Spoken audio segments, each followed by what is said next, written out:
Hey, it's Adam Goldstein from the Student Press Law Center. Quick video here for people who are going back to school, people who are attending a college now for the first time, about something you ought to do really ideally before you go to a school, but you're there now, so something you should do at the beginning of every year. You're going to get a new student handbook.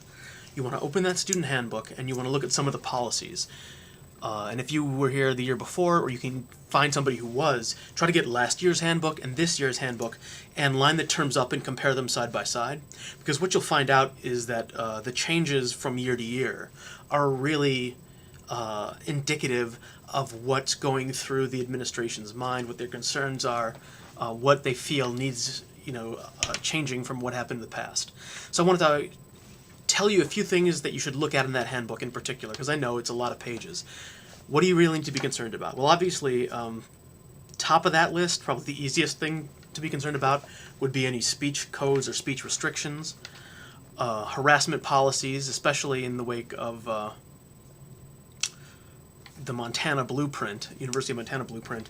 You want to look for changes in sexual harassment policies, changes in any honor court proceedings, honor court rules, and especially in the speech codes, you want to look for wiggle words, right? Like offensive or inappropriate. These are words that don't mean anything, really. It's like if I say something is inappropriate, all you know is that I don't like it. And these are things that are an indication that the code may be deficient. So you're going to want to look a little bit more deeply into that. Related to that, but different, would be like social media policies or internet use policies.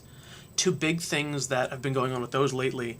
One is some schools have started requiring athletes in particular, but some extracurricular students, student government students, for example, to turn over their social media passwords to make sure that everything in the account is, appropriate, again, which means nothing.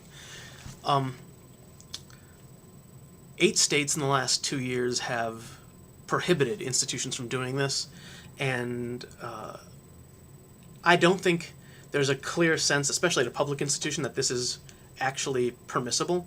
So obviously we'd like to know about it if that happens, but look for that. Look to see what the rules are about social media use. Something else that I've seen in places is if you have a Facebook group with the name of the school in it, the school thinks that an administrator should be in charge of the Facebook group, basically. Like, you need to get the PR person's permission to use the school's name in a Facebook group, and generally speaking you don't. If people wouldn't be confused that this is not an official group, then you don't actually need their permission, legally speaking. So at a public institution this would be a restraint of free speech rights, so look for that.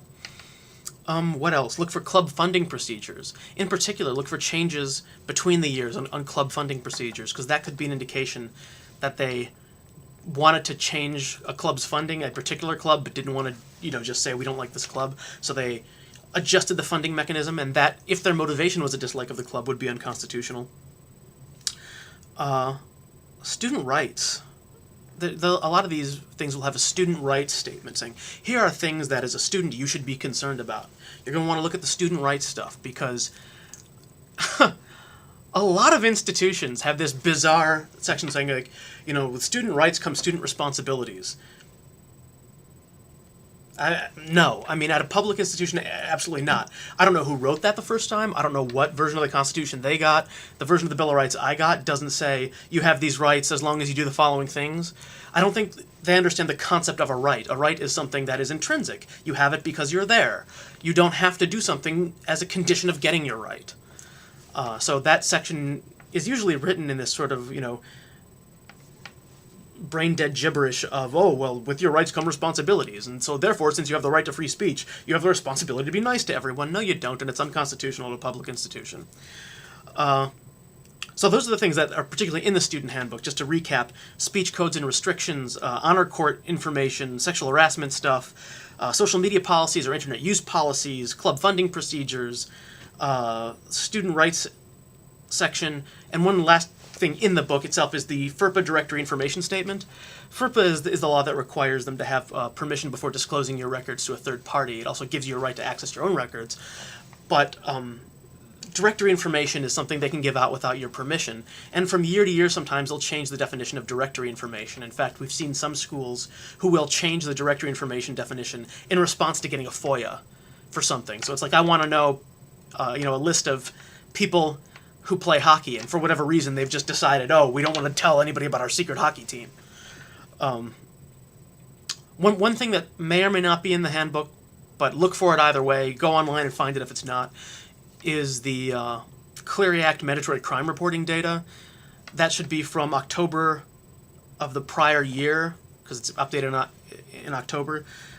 You just want to take a look at that. If it's zeros across the board, you know they're lying to you. And it's just good to know you're attending a school with a bunch of liars, if that's the case. But, it's just see what it is. If you notice there's been a rise in some incidents, you take steps to protect yourself. That's what it's all about. So, all of that said, what do you do if you look in your handbook and you find some things that are troubling in here? First thing you should definitely do if you're on a publication is write about it. You should bring the campus's attention to this fact, get other people to know it and get involved. From there, the steps are the same as they always are, which is, appeal it internally, appeal to the public, and if it's actually unconstitutional, go to court.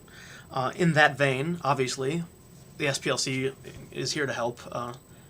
Also, of course, for speech codes, and especially free speech zones and that kind of thing, you have to call the Foundation for Individual Rights in Education. FIRE, they're the leaders in it, and they win all the time.